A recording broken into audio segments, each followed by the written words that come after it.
अस्सलाम वालेकुम। आज हम बात करेंगे खून को साफ करने के बारे में। बात करेंगे खून को साफ करना क्यों ज़रूरी होता है, टॉक्सिक ब्लड की क्या खास अलामात हो सकती हैं जिनसे जाहिर हो आपका खून साफ नहीं है, और खून खराब होने की क्या खास वजूहात हो सकती हैं, और कैसे खून को घर में नेचुरल तरीके से आप साफ कर सकते हैं।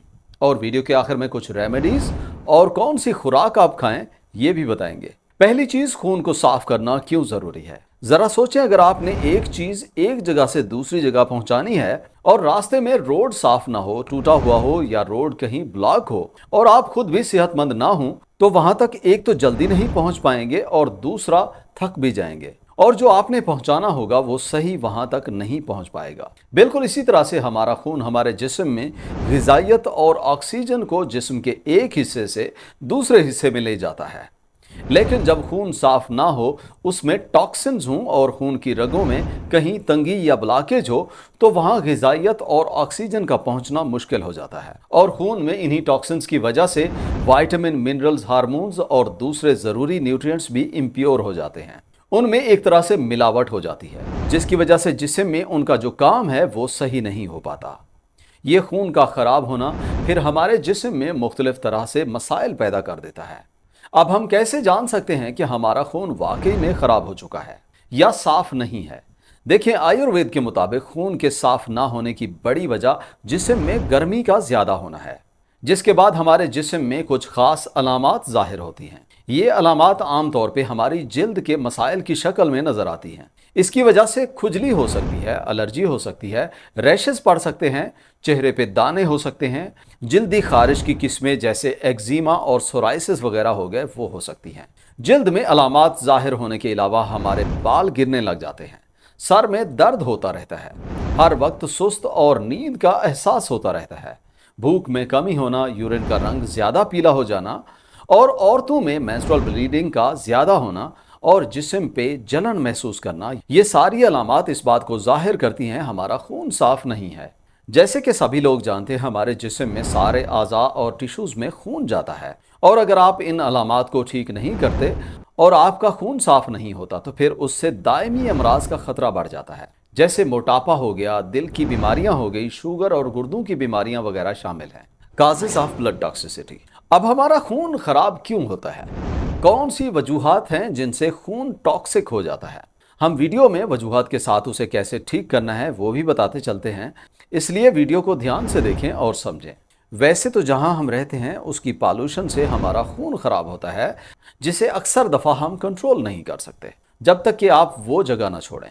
लेकिन स्टडीज के मुताबिक हम में नेगेटिव इमोशंस खून के खराब होने की मेजर वजूहात में से एक हैं। जब हम किसी पे गुस्सा करते हैं, डरते हैं, गमगीन होते हैं, तो हमारे जिस्म में कुछ ऐसी सिक्रीशंस पैदा होती हैं जो हमारे खून को खराब कर देती हैं। इसलिए किसी भी किस्म का स्ट्रेस, एंग्जाइटी, डिप्रेशन वगैरह हो तो नमाज की पाबंदी के साथ रोजाना 15 मिनट तक योगा करने की आदत डालें। इससे जिस्म में ऑक्सीजन लेवल बेहतर होता है और इम्प्योरिटीज कम होती हैं, मतलब खून को साफ करने में हेल्प होती है। अब कौन कौन सी खुराक से खून इम्प्योर होता है, मतलब टॉक्सिक हो जाता है। सबसे पहली वजह, अगर आप पानी का इस्तेमाल मुनासिब नहीं करते तो खून में इम्प्योरिटीज होने के चांसेस ज्यादा हो जाते हैं। दूसरी चीज, जितने भी एसिडिक फूड्स हैं जैसे कार्बोनेटेड ड्रिंक्स हैं, एनर्जी ड्रिंक्स वगैरह हो गए, उनसे खून खराब हो जाता है। पहले से बनी हुई और तली हुई चीज़ें जैसे चिप्स वगैरह हैं, या बेकरी आइटम्स हो गए, या बाजार के तले हुए खाने हैं जैसे समोसे, पकोड़े हो गए, या ऐसे खाने जिनमें नमक ज़्यादा हो, मिर्च मसाले वाले खाने हमारे जिस्म में ब्लड को इम्प्योर कर देते हैं, मतलब ना खालिस कर देते हैं। साथ में ये मसला उन लोगों को भी हो जाता है जो ज़्यादातर अपनी खुराक में गोश्त, मुर्गी वगैरह खाते हैं और सब्जियां नहीं खाते। इसके अलावा एक और बड़ी वजह, एक ही वक्त में दो गलत चीजें मिला के खाना भी खून को खराब कर देता है। जिस तरह नमक और दूध को मिलाना है, जैसे कड़ी वगैरह बनाने में नमक और दूध शामिल किया जाता है, या चाय के साथ कुछ नमकीन खा लिया जाए, इससे ब्लड टॉक्सिसिटी में इजाफा हो जाता है। लेकिन याद रहे, आप मक्खन, घी या पनीर में नमक मिला सकते हैं, बस दूध में नहीं मिलाना। इसके अलावा एंटीबायोटिक का गलत और ज्यादा इस्तेमाल भी ब्लड की टॉक्सिसिटी को बढ़ा देता है। सिगरेट का इस्तेमाल, अल्कोहल पीना, बेवक्त खाना खाना और अपनी नींद को सही ना रखना, ये सब वो वजूहात हैं जो खून को खराब कर देती हैं। How to purify the blood. अब हम अपने खून को कैसे साफ कर सकते हैं। हमारे जिस्म में खून के साफ करने के लिए इन 3 ऑर्गन्स की जरूरत पड़ती है। हमारा खून लिवर, किडनी और स्प्लीन की हेल्प से प्योर होता है। हाँ, ये भी किसी हद तक सही है। जब हम अपने जिस्म में टॉक्सिन्स को ज्यादा कर लेते हैं तो ये सारे ऑर्गन्स सही काम नहीं कर पाते। तो उसके लिए ज़रूरी है जो चीज़ें खून को ख़राब करती हैं उनको सबसे पहले अपनी खुराक में कम करें, जिसके लिए आपको जितनी भी ऊपर चीज़ें बताई हैं वो छोड़ दें। कोशिश करें पूरे महीने में कोई 2 दिन फास्टिंग करें, यानी रोज़ा रखें। 2 हफ्ते बाद 1 दिन फास्टिंग कर लें और रोज़ाना एक फिक्स टाइम पे खाना खाने की कोशिश करें।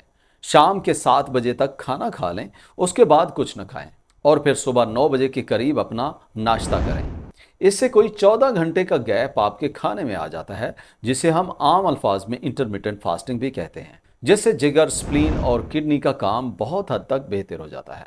आप अपने खून को साफ करने के लिए कुछ रेमेडीज भी ट्राई कर सकते हैं। जैसे रोजाना आप 4 से 5 पत्ते नीम के लेके उन्हें अच्छी तरह से धो के सुबह नाश्ता करने से 1 घंटा पहले चबा लें। इस तरह आप हर महीने मुसलसल 5 दिन करें तो पूरा महीना हमारा खून साफ रहता है। नीम का दरख्त हमारे पाकिस्तान में बहुत आम है और बेहतर है ज़्यादा फायदे के लिए ताज़ा और नए पत्ते लेके चबाएं। नीम के पत्तों का इसलिए कहा है क्योंकि इसमें खून साफ करने की बहुत ज़बरदस्त खूबियां हैं और शायद इसी वजह से काफ़ी सिरप्स में भी ये इस्तेमाल होता है। इवन इसके एक्सट्रैक्ट का साबुन भी बनाया जाता है जो एलर्जी और स्किन प्रॉब्लम्स में फ़ायदा देता है। नीम के इस्तेमाल से जिस्म में गर्मी कम होती है और ये नेचुरली ज़बरदस्त तरीके से खून को साफ कर देता है। इसके साथ साथ इसमें एंटी माइक्रोबियल खूबियाँ भी हैं, जिससे वायरल, बैक्टीरियल और फंगल इन्फेक्शन के चांसेस कम हो जाते हैं। इसका खाना थोड़ा मुश्किल होता है क्योंकि इसका जायका कड़वा और तेज़ होता है, लेकिन इसका फ़ायदा बहुत ज़्यादा होता है। वरना आप चाहें तो इसके कोई सिरप भी यूज़ कर सकते हैं। दूसरे नंबर पे आप हिबिस्कस की चाय इस्तेमाल करें। हिबिस्कस के फूल, जिसे गुले गुड़हल भी कहते हैं, इसमें कुछ ऐसी ज़बरदस्त खूबियां हैं जिनसे आप अपने खून को साफ और अपने दिल की सेहत को बेहतर कर सकते हैं। साथ में इसकी वजह से आपका माइंड भी पुरसकून हो जाता है, जिसके बारे में शुरू में आपको बताया है कि कैसे नेगेटिव इमोशंस हमारे खून को ख़राब करते हैं। ये जिस्म में गर्मी कम करता है और इसकी वजह से ब्लीडिंग डिसऑर्डर्स में भी बेहतरी आ जाती है। इसके इस्तेमाल से जिल्द के मसाइल बेहतर हो जाते हैं, बालों की ग्रोथ में इजाफा हो जाता है। इसे इस्तेमाल का तरीका बड़ा ही आसान है। आप सिंपल हिबिस्कस के प्लांट्स के फूल लें और उन्हें खुश्क करके रख दें, या फिर ये ऑनलाइन भी और ऑफलाइन भी हर्बल शॉप से आपको आसानी से मिल जाते हैं। इसके आप 3 से 4 फूल लें, उसे आधे लीटर पानी में डाल के उसे उबलने के लिए छोड़ दें और तब उसे उतारें जब ये 1/3 पानी रह जाए। उतार के छान लें और जायके और मीठे के लिए मिश्री शामिल करना चाहें तो कर सकते हैं। और हाँ, आप इसे ठंडा या गर्म दोनों तरह से इस्तेमाल कर सकते हैं। ये नेचुरल है और बिल्कुल महफूज है, किसी किस्म का साइड इफ़ेक्ट नहीं होता। इसके अलावा कुछ ऐसे खाने भी हैं जो हमारे खून को प्योरीफाई करने में बहुत मदद करते हैं। जैसे चुकंदर हो गया, जो खून साफ करने में बहुत हेल्प करता है। इसके अलावा गाजरें, कद्दू, पेठा और खीरे वगैरह ज़्यादा खाएं। साथ में सब्ज पत्तों वाली सब्जियां जैसे पालक, साग वगैरह है, वो भी आप अपनी खुराक में लाजिम शामिल करें। इनसे खून साफ करने में हेल्प होती है। और अगर बात की जाए फलों की, तो आपको अनार बहुत ज़्यादा फ़ायदा दे सकता है।